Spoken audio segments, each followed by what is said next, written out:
A mother put her daughters to bed, but when she went to their room the next morning, one of the girls was missing. The police quickly joined the search, realizing she clearly hadn't left the house of her own accord. Despite uncovering some shocking clues, the search for the answers spanned years. Eventually, detectives managed to unravel the truth, and it was truly shocking. Kirsten Hatfield was born on February 12, 1989, in Midwest City, Oklahoma. The girl's father left the family right after her birth, leading their mother, Shannon, to move to her parents' house. They helped her raise the child, and when Kirsten turned 2, they moved to their own home. Later, Shannon got married again, and her second daughter, Faith, was born. This marriage also didn't last long, leaving the woman to raise her daughters alone. Despite her young age, Kirsten helped her mother take care of her younger sister. Thanks to this, she became very independent and got along pretty well with Faith. The girls shared a bedroom while their mother slept in the next one. On the evening of May 13, 1997, when Kirsten was 8 years old and her sister, 3, Shannon prepared the girls for sleep. Usually, she reads them a story, but this time, Faith had already fallen asleep and the woman didn't want to wake her. She wished her older daughter a good night and went to her bedroom, leaving the door to the girls' room slightly ajar. She did this every night in case either of the girls woke up and called her. Somewhere around 3 a.m., Shannon was awakened by a noise coming from her daughter's room. Thinking the girls had woken up, she went to their room. However, as soon as she reached the corridor and approached the door to their bedroom, the noise stopped. Assuming the girls had gone back to sleep, she decided not to wake them and was about to return to her room. But before she did, something strange caught her eye. The door to the girls' room was completely closed, although Shannon always left it slightly open. She thought one of the girls might have closed the door, or she herself had forgotten to leave it open. Shannon approached the door, opened it slightly, but didn't enter the room, then went back to sleep. The next morning, around 6:30 a.m., Shannon went to wake the girls. She entered their bedroom and found that only her younger daughter, Faith, was in bed. She woke her up and asked where Kirsten was, but Faith didn't know. The woman immediately began searching the entire house, but the girl was nowhere to be found. She looked outside, then called all of her friends, whose children Kirsten was friends with. She hoped the girl had gone to one of them, but they all said they hadn't seen her. After that, Shannon called her father, who lived nearby. Her last hope was that the girl had gone to him, but he also hadn't seen her. Realizing that Kirsten had disappeared, he told Shannon to call the police and went to their house. So, the woman called 911, and officers arrived at the scene within a few minutes. Initially, they thought the girl might have been hiding somewhere in the house or had gone for a walk. In their quiet town, there had never been a case of a child being abducted from their own bedroom, so the local police had never encountered anything like it. However, soon the officers realized the situation was much more serious. Upon inspecting Kirsten's room, they found the window slightly ajar with a few drops of blood on the frame. The police went outside and began examining the area around the window. A few yards away, they discovered a piece of children's underwear on the ground stained with blood. The officers asked Shannon to confirm that it belonged to her daughter, and she recognized it. Investigators realized they were likely dealing with the kidnapping, and more officers were immediately called to the scene. When they searched the area behind and around the house, police questioned the girl's mother. She recounted waking up at 3 a.m. after hearing a noise. Suddenly, she realized that at that moment, an unknown criminal was likely abducting Kirsten. The search around the house yielded no results, and the police started interviewing all residents in the neighborhood. Unfortunately, none of them saw or heard anything suspicious that night. The only lead detectives could gather was that one of the neighbors was awakened by a dog barking around 3 a.m., coinciding with the time of the abduction. Failing to find any solid leads, investigators turned to a child psychologist to speak with Faith. Despite being only 3 years old, she shared that she had witnessed the abduction. However, she kept repeating only one phrase. "A bad person came and took my sister." This once again confirmed that the girl did not leave the house willingly, but it provided no further clues to identify the perpetrator or locate Kirsten. Detectives had to restart the investigation practically from scratch. Their initial suspicion leaned towards someone who knew Kirsten well, as it seemed unlikely that a stranger could abduct her from her own room without a sound. Working on this theory, police discovered that the girl's mother had a history of drug-related problems. The detectives considered the possibility that the abduction might be related to this. Perhaps the mother owed money to some people in the criminal underworld and they decided to take her daughter as payment. The alternative was even more chilling. The police did not rule out the mother willingly handing over her daughter. This would explain why the abduction happened almost silently. They spoke with Shannon, but she denied any involvement. She claimed to have been clean from illegal substances for a long period of time and insisted she would never give away her daughter. Detectives didn't rush to clear her of suspicions, but they couldn't find any evidence to support the mother's involvement. So, the police decided to seek the public's help, reaching out through the media, asking people to share any information related to the case. In the following days, the police department received hundreds of calls, and detectives diligently followed up on each lead. Most of them were quite superficial and lacked any valuable information. However, investigators soon stumbled upon some disturbing tip. A woman called in, suspecting her boyfriend of being involved in a kidnapping. He had been behaving aggressively, even stating during an argument that if she didn't obey him, he would do to her what he did to Kirsten Hatfield. As the police began investigating this man, they uncovered another alarming fact. He was acquainted with Shannon's brother, meaning Kirsten might have known him. Moreover, the girls and their mother lived in a house that previously belonged to her brother, leading the investigators to believe that the suspect might have been familiar with the layout. The man also had a history that brought him into the police's view, including involvement with drugs and even assault. Everything pointed to him possibly being connected to the crime. However, the man claimed he was at a bar that night. Police verified this information and numerous witnesses confirmed his alibi, placing him at the bar until around 4 a.m., eliminating the possibility of him abducting the girl. Following this, investigators pursued hundreds of other leads, but all of them led to dead ends. The case stretched over months, and with each passing day, hope of finding Kirsten alive dwindled. Her mother couldn't just wait and do nothing as the police repeatedly hit dead ends. From the early days, she tried everything in her power to locate her daughter. She gave interviews to the local media, distributed flyers, and even personally investigated various suspects. In her quest for the truth, Shannon faced numerous challenges. For instance, she came up with the idea of reaching out to local businesses in the county, asking them to put flyers about Kirsten in their offices, stores, and establishments. To her surprise, many refused, citing it contradicted company policies. She also attempted to secure a meeting with the state governor, but it was unsuccessful. Shannon also organized a small center with the goal of attracting volunteers to Kirsten's case. They mainly focused on distributing flyers and engaging with the media, but Shannon encountered new problems. Some volunteers stole money, others lied about the work done, and used the media to draw attention to themselves.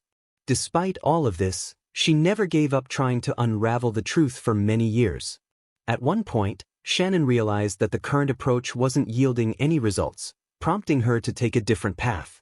She enrolled in college, earned a degree in criminology, and became a parole officer. Shannon chose this path not only to find her daughter's kidnapper, but also to protect others from criminals who might be released from prison and still pose a threat. She strongly believed that the person who took Kirsten had other criminal convictions. In her detailed study of individuals with violent pasts in her town and surrounding areas, she attempted to find any connection to her daughter's abduction. However, in the end, all of these efforts yielded no results. At this point, Shannon resigned herself to the likelihood that Kirsten was probably no longer alive and she would never be able to bring her back. Nevertheless, she never abandoned her quest for answers completely. The police occasionally reopened the case, examining new leads, but it yielded no results. In collaboration with the FBI, they even created a sketch of what Kirsten might look like years after the abduction. No one believed she was still alive, yet without her remains, they couldn't declare this with absolute certainty. The stagnation in the case lasted for many years until an unexpected turn of events. In 2014, a woman called the police with a rather bizarre story. Her grandmother had recently passed away, and as she sorted through the remaining belongings, she found a diary. In it, the grandmother detailed how her own son had confessed to killing Kirsten Hadfield. The narrative contains such a wealth of details that detectives had no doubt about the authenticity of the information. According to the diary, the man abducted Kirsten from her bedroom and took her to a nearby town where he owned a house. There, he subjected her to heinous acts and brutally murdered her. The description of the entire process spans several pages, leaving even seasoned investigators horrified. Furthermore, the diary mentioned that the entire ordeal was recorded on videocassette. Detectives immediately brought in the woman's son for questioning. While they anticipated him denying everything, his words surprised them even more. He claimed no involvement in the crime, but knew who committed it because the girl was killed in his ex-girlfriend's house. This perplexed the police, prompting them to ask the man for the address of this house. Detectives swiftly obtained a warrant and sent in a team to thoroughly examine the property. Their first step involved spraying luminol, a substance that emits a glow upon contact with even the tiniest traces of blood, even if it had been cleaned from the scene of the crime. When the forensic experts did this, they were met with genuine shock. One of them later stated that the entire house lit up like a Christmas tree. The chemical revealed that blood was practically everywhere, and most importantly, the blood-stained patterns matched the gruesome details of the murder described in the diary. Experts removed floorboards, cut out sections of wallpaper, and sent out everything to the lab. They also assembled a team for excavations on the property, hoping to find the girl's body. In addition, the police found a box in the house containing hundreds of videocassettes, prompting them to recall the diary. They knew that one of these tapes should contain footage of the victim being abused. Detectives meticulously reviewed each tape, a process that took countless hours. However, none of the cassettes contained anything relating to the murder. The excavations also yielded no results. There were no remains or any evidence in the soil on the property. But then, the detectives faced the most unexpected twist. Experts analyzing the remains of the bloodstains in the house concluded that the blood belonged to an animal, not a human. This came as an absolute shock to the police, as they were convinced they were finally on the verge of solving Kirsten's case. Instead, investigators faced yet another false lead. What this was exactly remains unknown. Perhaps someone decided to play a cruel joke on the police, or the diary was penned by an individual with mental health issues who saw information about the girl's abduction on the news and believed in a narrative being born in their minds. Nevertheless, detectives continued to hope that sooner or later, they would uncover the truth. However, no new leads emerged, and the case once again came to a standstill. In the summer of 2015, Kirsten's case was handed over to a new detective named Daryl Miller, who decided to initiate a fresh investigation. He studied all the existing documents and records, and at some point, he noticed something peculiar. To his surprise, Miller realized that over all these years his predecessors hadn't examined the crucial pieces of evidence, the blood on the windowsill in the victim's room and on her underwear. Although these pieces of evidence were stored in the warehouse for some inexplicable reason, they hadn't been sent to the lab for analysis. Perhaps, back then, the police thought the blood belonged to the girl and analyzing it wouldn't yield any results. Miller decided to rectify this and sent the evidence to the lab. Soon, they called him back, stating that both blood samples belonged not to Kirsten, but to an unknown male. This was a long-awaited breakthrough, but the detective faced a new challenge. The abductor's DNA sample was immediately uploaded to the FBI database, but there was no match. This could mean that he hadn't committed serious crimes, or it happened before the database's creation. Nevertheless, Miller was undeterred. He decided to collect DNA samples from all the men involved in the case since the abduction. The police compiled a list, located each person, and sent their DNA to the lab.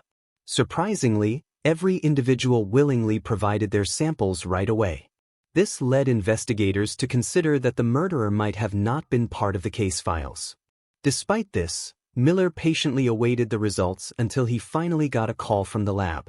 Experts had completed the analysis of one of the samples and found that it perfectly matched the blood found on the victim's windowsill and underwear.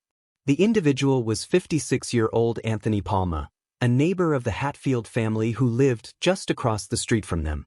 Palma was one of the first people the police spoke to on the day of the abduction. Back then, he told them he woke up around 3 a.m. due to his dog barking. Now, with confirmation of his involvement, detectives decided to speak with him again. While DNA evidence was more than sufficient for a conviction in court, investigators hoped to extract a confession. Firstly, it would significantly expedite the trial, and secondly, only he knew where Kirsten's body was, making it nearly impossible to locate her remains without his cooperation. Detectives chose to proceed cautiously. They invited Anthony for questioning, stating it was a routine process. Supposedly, they were re-interviewing everyone, including neighbors, hoping to gather some new information. In reality, they had a specific task: to get him to admit whether he had ever been inside the Hatfield family home. Initially, detectives asked if he remembered anything else from that night. Anthony recounted the same story as 18 years ago. However, this time he added a new detail. He allegedly saw a white car parked in front of Kirsten's house, but didn't think much of it. Next, the police inquired about his familiarity with the girl and her family. Anthony said he knew them as neighbors but never interacted with Kirsten personally. He added that during those years he got along well with other neighborhood kids. For instance, they occasionally asked him to fix their bikes or stopped by for candy. Subsequently, the police asked if he had ever been inside Kirsten's house. Perhaps the girl's mother had asked him for help or he had visited just to chat. However, Anthony claimed he had never been inside the house while the family lived there.